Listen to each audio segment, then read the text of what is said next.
welcome back guys, and in today's video I'll be showing you guys how to 3D camera track a text onto a video. Once I have my clip here, I'm gonna head towards our right part of our composition right here.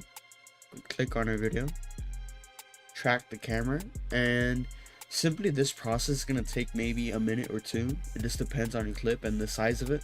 So once after you see these little X's about right here, that means these are the points you're gonna basically attach to in order to track. So I'm just gonna find a point maybe about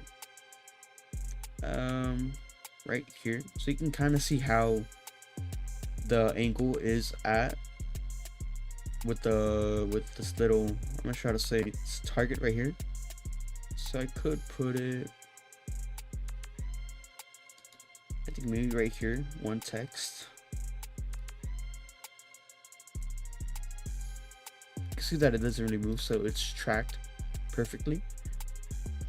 So I'm gonna fix the text.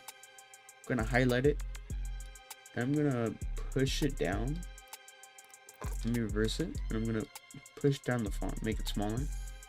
Then I'm gonna mess around with the scale a bit.